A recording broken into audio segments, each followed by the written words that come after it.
오늘 하나님의 말씀 보도록 하겠습니다. 오늘 하나님의 말씀은 우리가 지난주에 봤던 말씀인데요. 로마서 6장 1절에서 11절 말씀입니다. 읽도록 하겠습니다. 그런즉 우리가 무슨 말 하리요? 은혜를 더하게 하려고 죄에 거하겠느냐? 그럴 수 없느니라. 죄에 대하여 죽은 우리가 어찌 그 가운데 살리요? 무릇 그리스도 예수와 합하여 세례받은 우리는 그의 죽으심과 합하여 세례받은 줄을 알지 못하느냐? 그러므로 우리가 그의 죽으심과 합하여 세례를 받음으로 그와 함께 장사되었나니 이는 아버지의 영광으로 말미암아 그리스도를 죽은 자 가운데서 살리심과 같이 우리로 또한 새 생명 가운데서 행하게 하려 함이라. 만일 우리가 그의 죽으심과 같은 모양으로 연합한 자가 되었으면 또한 그의 부활과 같은 모양으로 연합한 자도 되리라. 우리가 알거니와 우리의 옛사람이 예수와 함께 십자가에 못 박힌 것은 죄의 몸이 죽어 다시는 우리가 죄에게 종노릇하지 아니하려 함이니 이는 죽은 자가 죄에서 벗어나 의롭다 하심을 얻었음이라. 만일 우리가 그리스도와 함께 죽었으면 또한 그와 함께 살 줄 믿노니 이는 그리스도께서 죽은 자 가운데서 살아나셨음에 다시 죽지 아니하시고 사망이 다시 그를 주장하지 못할 줄을 알미로라.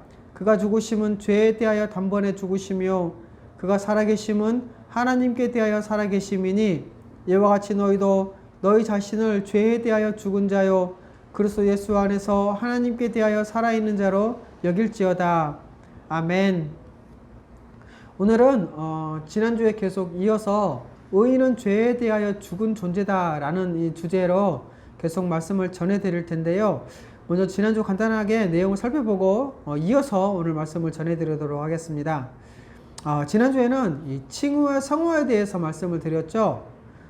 그러면서 성화는 칭의에서 나온다. 그래서 칭의와 성화는 분리될 수 없다. 그리고 이 칭의 안에는 거룩의 힘이 있다 라고 말씀을 드렸습니다. 그렇기 때문에 신자는 이 의롭다 하심을 얻었기 때문에 이 거룩의 힘으로 거룩하게 살 수 있다 라고 했죠. 자, 그런데 말씀 가운데 유대인들이 이제 의인에 대해서 오해를 했잖아요. 그래서 사도 바울이 뭐라고 합니까? 유대인들이 뭐라고 합니까? 아니, 죄가 있으면 은혜가 더 있어? 그러면 은혜를 더 받으려면 죄를 더 지면 되겠네? 라는 이제 의인에 대한 오해가 있어서 사도 바울이 뭐라고 얘기합니까? 은혜를 더하게 하려고 죄에 거하겠느냐? 그럴 수 없다. 왜냐하면 죄에 대하여 죽은 우리가 어찌 그 가운데 살리요? 라고 말을 하잖아요. 여러분, 의인은 죄에 대해서 죽은 자입니다. 그래서 신자는 죄에 잠깐 넘어지거나 또 뭐 낙심할 수는 있겠죠. 하지만 계속해서 죄를 지을 수 없고 또 죄에 거할 수 없다라고 말씀을 드렸죠. 그리고 죄 가운데 죽었다라는 것은 죄 가운데 살지 말라 이게 아니라 죄 가운데 거할 수 없다. 죄 가운데 거하는 것은 불가능하다 라고 말씀을 드렸습니다. 왜요? 죄에 대해서 죽은 자이기 때문에요. 여기까지가 지난주에 드렸던 말씀의 내용인데요. 자, 그러면 이제 우리는 죄에 대해서 죽었다라는 것이 어떤 의미인지 오늘 살펴보도록 하겠습니다. 죄에 대해서 죽었다 이게 무슨 말일까요? 성경에서는요, 이 죽음을 설명을 할 때는 바로 관계가 완전히 단절되었을 때 죽었다라는 이 표현을 씁니다. 그래서 누군가가 죽으면 그때부터 그 사람은요, 세상과의 관계가 완전히 끝나잖아요.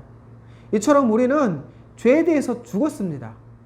또 이것을 성경에서는 세상에 대해서 죽었다라고 표현을 하기도 하죠. 여러분, 신자는 죄에 대해서 죽은 자이기 때문에 다시 죄를 짓고 또 죄를 짓는 것을 즐기거나 죄 가운데 거하지 않는 존재가 되었다는 겁니다. 그런데 여러분, 지금까지 설명했던 이 모든 설명은요, 그리스도와의 연합의 교리에서 출발한다는 사실입니다. 여러분, 신자는 그리스도와 합한 자잖아요. 연합한 자잖아요. 그리고 세례받은 자입니다. 그래서 로마서 6장 3절에는 무릇 그리스도 예수와 합하여 세례받은 우리라고 표현을 하고 있고요. 또 갈라디아서 3장 27절에서는 누구든지 그리스도와 합하기 위하여 세례를 받은 자는 그리스도로 옷 입었느니라 라고 말씀하고 있죠. 바로 그리스도와 완전히 연합됐다는 뜻입니다. 자, 그러면 그리스도와 연합한 자는 어떤 존재일까요? 어떻게 되는 걸까요? 바로 그리스도와 합한 자는요, 그리스도의 죽으심과 합한 자입니다. 그리스도와 합해서 세례받은 자는 그분의 죽으심과 합한 것이라는 거죠. 그래서 오늘 우리가 읽었던 로마서 6장 3절에서 4절 말씀 보면은요, 중요한 용어들이 나와요. 자, 어떤 것들이 있냐면, 먼저는 그리스도 예수와 합했다라는 게 나오고요. 또 죽으심과 합했다, 또 세례를 받았다라는 표현이 나오잖아요. 근데 이거는 다 같은 말을 다르게 표현한 겁니다. 또 있죠. 그와 함께 장사되었다, 또 죽은 자 가운데서 살리셨다. 이런 표현들이 3절과 4절에 나옵니다. 먼저 그리스도와 합했다, 또 세례받았다, 다시 말해서 성령으로 세례받았다 라고 할 때는요, 바로 성령의 역사를 이렇게 설명을 하는 것입니다. 그리고 우리는 성령의 사역에 대해서 세 가지로 이미 설명을 했었죠, 앞 시간에. 그게 뭐냐, 바로 성령께서 우리를 인치신다는 것이고요, 또 우리를 그리스도와 연합시키는 역할을 한다고 했고요, 세 번째로는 성령께서 우리와 영원히 함께 하신다고 말씀을 드렸습니다. 그런데 여러분, 이 성령은요, 바로 그리스도의 영이잖아요. 그래서 여러분, 성령이 우리 안에 오시면은요, 우리가 예수 그리스도와 연합했다라고 합니다. 자, 두 번째로는 좀 전에 말씀드렸던 그와 함께 장사되었다, 14절에 나온 표현이죠. 4절에 나온 표현이죠. 그와 함께 장사되었다, 또 죽은 자 가운데서 살리셨다, 이 표현도 있잖아요. 여러분, 예수님께서 십자가에 죽으셨을 때 장사되었다라고 표현을 많이 하잖아요. 이 장사되었다라고 강조를 하는데, 여러분, 그 이유는요, 죽은 것이 확실하다, 몸이 죽은 것이 확실하다라는 겁니다. 그렇기 때문에 장사되었다라는 표현을 자주 쓰는데요. 그런데 여러분, 왜 그리스도와 연합해서 함께 죽었죠? 우리가 그리스도와 연합해서 왜 함께 죽었습니까? 4절 말씀은 이렇게 말씀하고 있죠. 이는 아버지의 영광으로 말미암아 그리스도를 죽은 자 가운데서 살리심과 같이 어떻게 한다고요? 우리를 살리기 위해서. 그래서 여러분, 3절과 4절에 보면은요, 우리에 대해서 어떻게 말씀을 하냐면, 우리가 그리스도와 합할 때 그의 죽으심과 합했다, 또 4절에는 같이 살아났다, 이렇게 말씀을 합니다. 그런데 여러분, 자세히 4절 말씀을 자세히 보면요, 그 뒷부분에 살리신다, 이 표현을 안 쓰고 어떻게 쓰고 있죠? 새 생명 가운데 행하게 하려 함이라 라고 했습니다. 여러분, 이게요, 바로 우리를 살리신, 우리를 구원하신 구원의 목적입니다. 여러분, 예수 믿고 구원받았으면 땡이다, 이제 내 마음대로 살아도 된다 라고 생각하는데요, 절대 그런 게 아니라는 것이죠. 우리를 살리신 구원의 목적 자체가 바로 새 생명 가운데 행하게 하려 하시는 것입니다.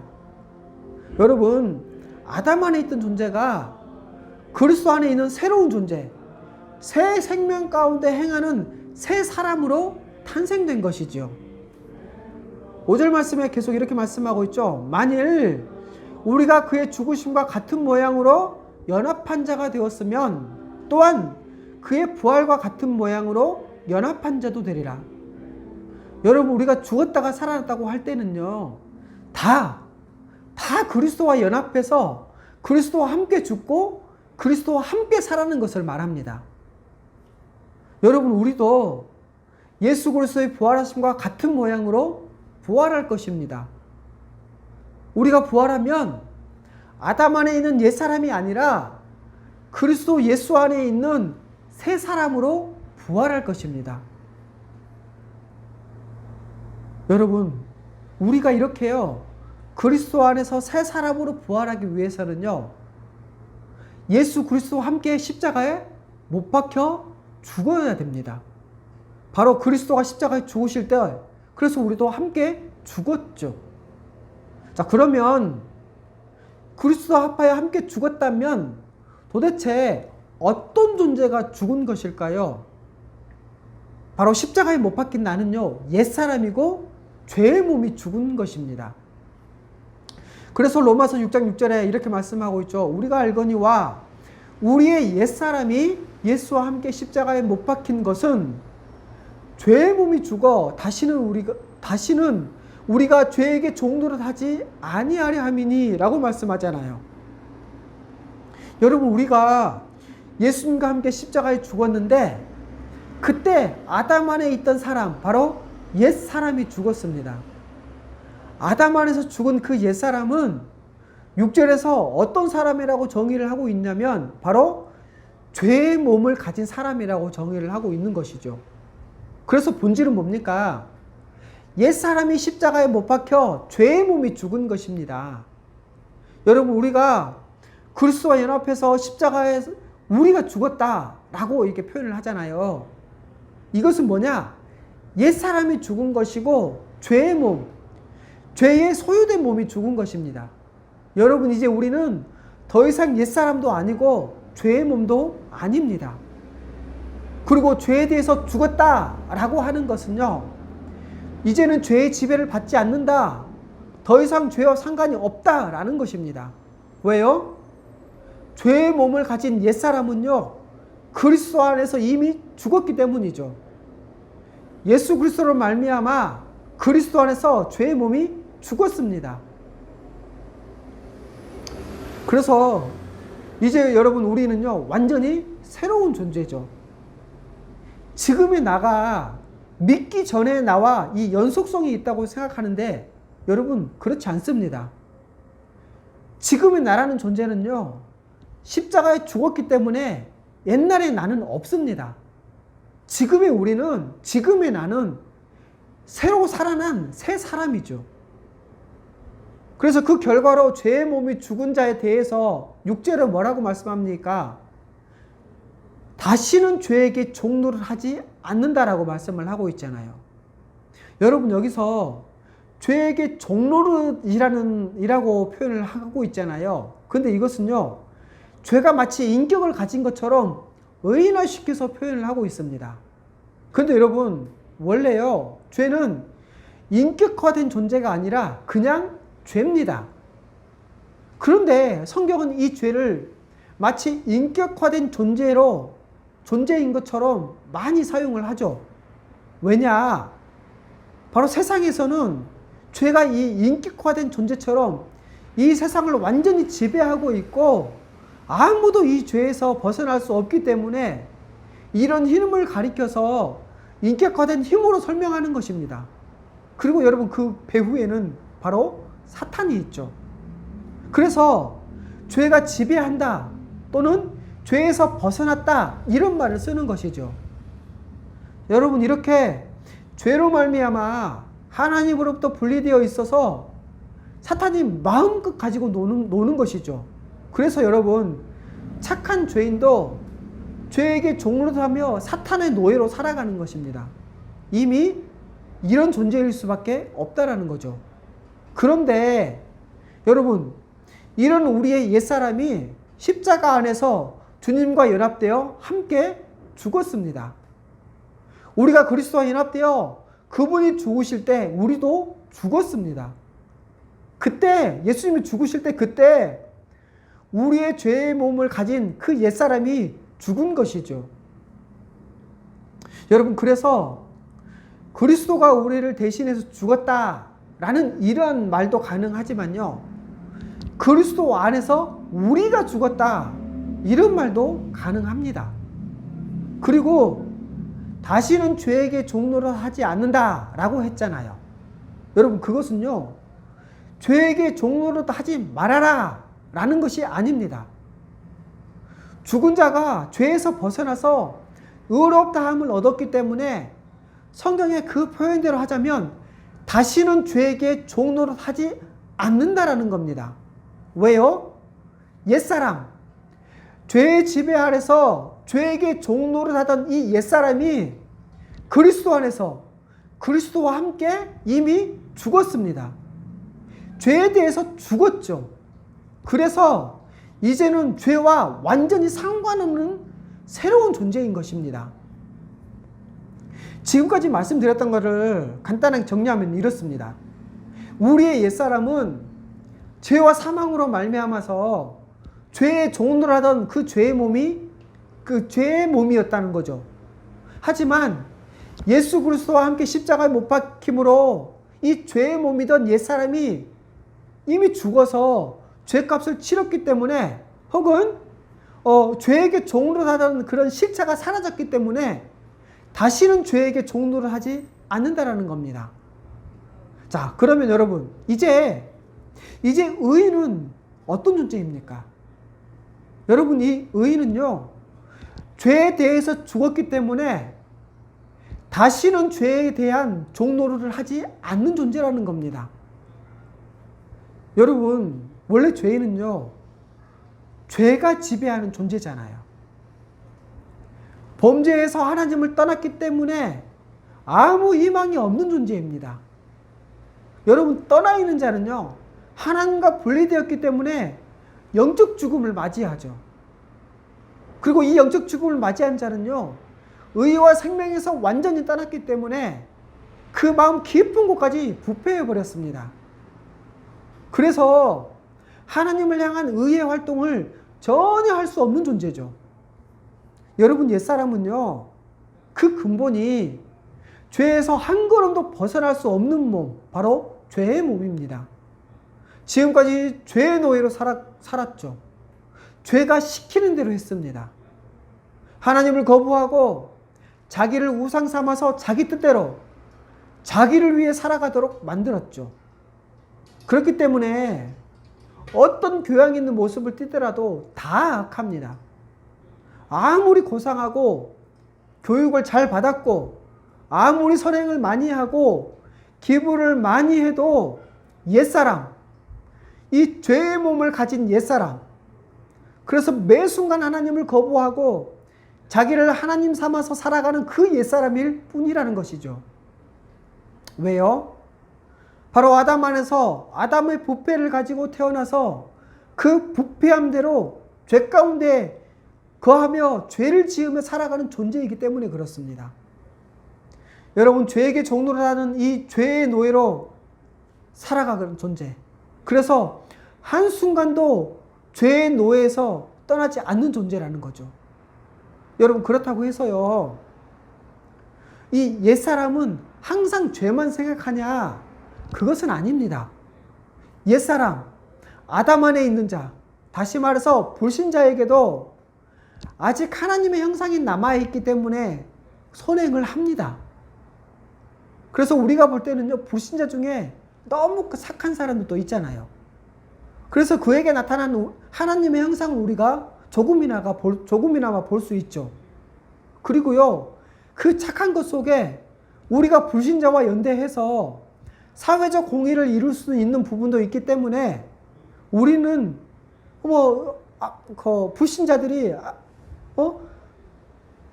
좀 착한 일을 한다고 해서 그것을 무가치하거나 또 무의미하다고 할 필요는 없는 것이죠. 그런데 그럼에도 불구하고 하나님을 떠나서 그 마음 깊은 곳까지 부패한 자라는 겁니다. 그렇기 때문에 그 착함은요, 부패되어진 착함이고요, 하나님을 대적하는 착함입니다. 그들이 이렇게 선행을 하더라도요, 그것은 하나님을 위해서 하는 것이 아니라 오직 자기를 위해서 하죠. 자기의 영광을 위해서, 자기가 주인이 되어 자기 뜻을 위해서 선행을 합니다. 이 선행도 결국 자기 의를 쌓는 것이죠. 그리고 그것 때문에 하나님 앞에서 의롭다함을 얻을 수 없습니다. 그 어떤 것도 하나님의 의의 기준에 도달하지 못하죠. 그들에게는요, 영원한 형벌이 있습니다. 여러분, 하지만 새 사람인 우리는 선행을 하면요, 하나님의 영광을 위해서 하고 하나님의 뜻에 순종함으로 하는 것입니다. 바로 이것이 옛사람과 새 사람인 신자와의 근본적인 차이입니다. 여러분, 죄인은요, 죄가 지배해서 몸의 사역에 순종하는, 아니 순종할 수밖에 없는 존재로 살아갑니다. 이렇게 죄의 지배하에서 정욕과 사탄의 요구에 따라서 살아갈 수밖에 없는 그런 존재라는 거죠. 죄 가운데 거하면서 죄의 지배를 받고 있어서 죄를 지을 수밖에 없는 존재라는 것이죠. 이게 바로 옛사람입니다. 그리고 여러분, 이 죄는요, 정죄와 그 죄책으로 지배합니다. 여러분, 우리 옛사람은요, 죄에게 종노릇하던 그 죄의 몸이었죠. 죄를 지었기 때문에 죽을 수밖에 없었습니다. 그리고 이 죄와 사망으로 인해 사탄의 종노를 하던 자였죠. 그리고 그 삶의 과정은요, 고통이고 불행일 뿐만 아니라 영원한 형벌이 기다리고 있는 그런 존재일 뿐입니다. 그래서 로마서 6장 12절 이렇게 말씀하고 있죠. 그러므로 너희는 죄가 너희 죽을 몸을 지배하지 못하게 하여 몸의 사욕에 순종하지 말고 라고 합니다. 여러분, 신자들은요, 죄에 대해서 죽었습니다. 그렇기 때문에 죄에 대해서 죽은 의인에 대해서 죄는요, 지배력을 상실합니다. 여러분, 그래서 그렇기 때문에 귀신들과 악한 영들이 우리를 유혹해서 죄가 다시 지배하려고 해도요, 이미 하나님께서 그리스도 안에서 죄가 지배할 수 없는 죄에 대하여 죽은 자이기 때문에 우리는 이 죄의 유혹을 이겨낼 수 있다는 겁니다. 우리는 이것을 믿고 죄에 대해서 죽었다고 생각을 하면 이제 죄에 대해 죄를 저항할 수 있다는 것이죠. 죄를 안 짓는 것은 아닙니다. 우리가 죄를 거부할 수 있고 죄를 안 지을 수 있는 그런 존재가 되었다라는 것이죠. 여러분, 생각해 보십시오. 우리 같은 죄인이 어떻게 죄를 이길 수가 있겠습니까? 그런데요, 성경은 사탄이 우는 사자처럼 우리를 삼키려 해도 믿음으로 대적하라고 합니다. 여러분, 어떻게 우리가 사탄을 대적해요? 그런데요, 대적합니다. 왜요? 그리스도 안에서 승리했기 때문에. 그래서 죄를 이길 수가 있는 것이죠. 여러분, 그래서 신자가 죄에서 넘어질 때도 있지만 그때는요, 어쩔 수 없었다, 이게 아니라 죄에 넘어진 것을 너무나 부끄러워하고요, 죄 지은 것을 회개합니다. 왜요?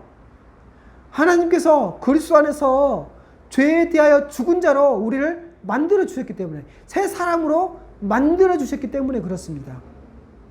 여러분, 이것이 연합이고요, 이것이 바로 세례의 의미입니다. 로마서 6장 7절 이렇게 말씀하고 있죠. 이는 죽은 자가 죄에서 벗어나 의롭다 하심을 얻었습니다. 여러분, 예수 믿는 사람은 예수 그리스도와 합해져서 죄의 몸을 가진 이 옛사람이 완전히 죽어버렸다, 이 말을 하는 것입니다. 여러분, 이제 그리스도 안에 있는 존재가 어떤 존재입니까? 바로 믿음으로 말미암아 의롭다함을 얻은 존재라는 것이죠. 그래서 우리가 이 십자가의 의미를 생각해 봤을 때요, 이 십자가의 의미는요, 두 가지로 설명할 수 있는데, 하나는 뭐냐?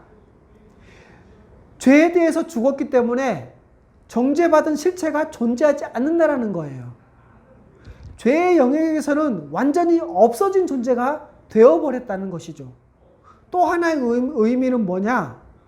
죄의 형벌을 받았기 때문에 이제는 죄의 요구에 종노릇하지 않는다는 겁니다. 사망에 대한 값을 지불했기 때문에 이제는 죄에 대한 지배력이 완전히 상실해 버렸다는 겁니다. 여러분, 이제 의인은요, 정죄를 이기고 사망에서 해방되어 죄의 지배로부터 자유롭습니다. 이제는 세상이 유혹한다고 해도 어느 누구도 우리를 완전히 지배해서, 그래서 죄 가운데 거하게 만들 수가 없습니다. 우리의 타락한 본성도요, 심지어 우리의 타락한 본성도 우리를 완전히 죄 가운데로 끌고 갈 수가 없습니다. 왜냐고요? 죄에 대해서 완전히 끊어져서 죄가 완전히 지배할 수 없는 그런 존재가 되어버렸기 때문에 그렇습니다. 또 여러분, 의인은요, 그리스도 안에서 새로운 존재가 되었고 죄 대신에 은혜가 지배합니다. 그래서 로마서 6장 14절 이렇게 말씀하죠. 죄가 너희를 주장하지 못하리니 이는 너희가 법 아래 있지 아니하고 은혜 아래 있음이라. 또 로마서 5장 21절 이렇게 말씀합니다.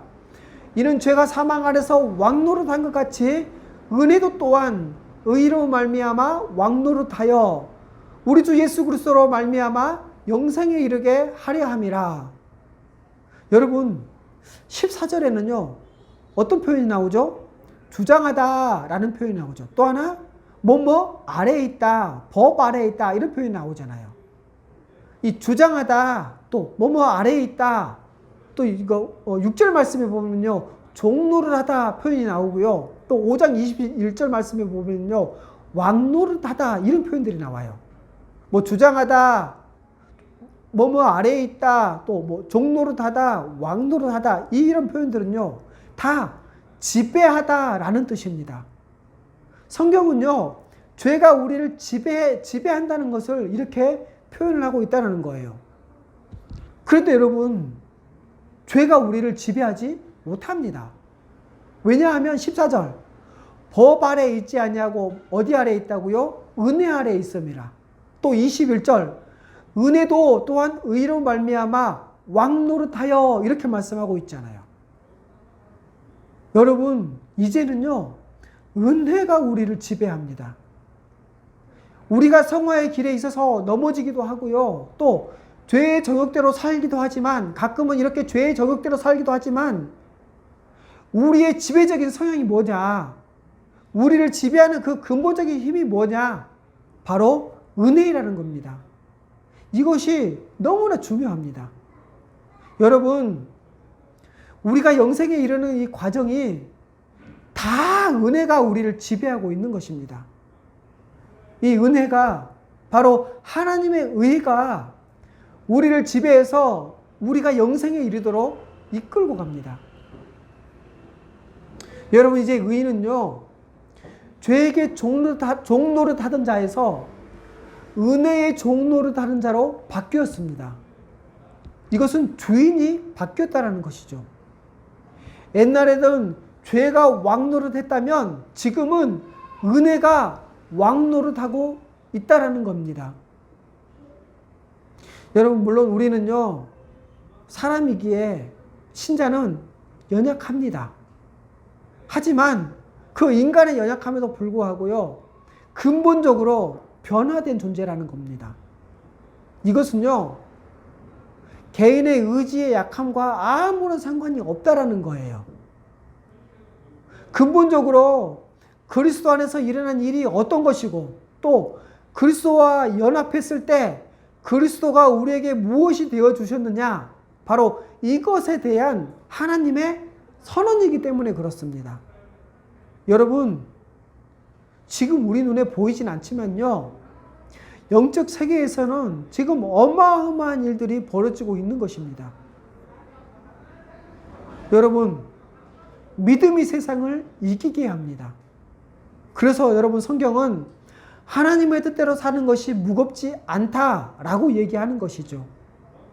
그런데요 교회 안에는요 신자도 믿기 전과 믿은 후가 전혀 다르지 않다라는 이런 논리가 굉장히 강하죠. 그래서 이제 믿은 다음에도 믿기 전과 똑같기 때문에 훈련을 받아야 된다. 훈련을 시켜야 된다. 이런 생각을 합니다. 그런데 여러분 이 훈련은요. 그렇게 살 의지도 없고 마음도 없는데 그렇게 살게 하려고 훈련시키는 것이 아닙니다. 하지만 여러분 신자는 믿은 즉시 근본적으로 변화되었죠. 즉시 변화합니다. 삶의 근본 방향이 완전히 바뀌어 버리죠. 그렇기 때문에 신자는요. 의인은 훈련을 안 하더라도 훈련을 안 받더라도 이미 거룩을 향해 달려갑니다. 바로 이것이 중생이고 죽음에서 살아나는 것이죠. 그런데요, 여러분 이 변화는요, 바로 방향성이기 때문에 그의 삶 전체가 완전히 하나님의 뜻에 맞게 살지는 못합니다. 하지만 성경을 통해서 또는 지체들을 통해서 그것을 알게 되면요, 너무나 좋아하고 기뻐하고 점점 자기를 그 방향으로 끌고 가버린다는 것이죠.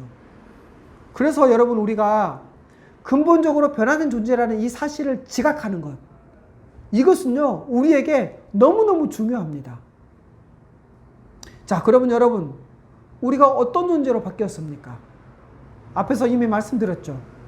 죄를 지을 수밖에 없던 존재가 이제는 죄를 짓지 않을 수 있는 존재로 바뀌었다라는 겁니다.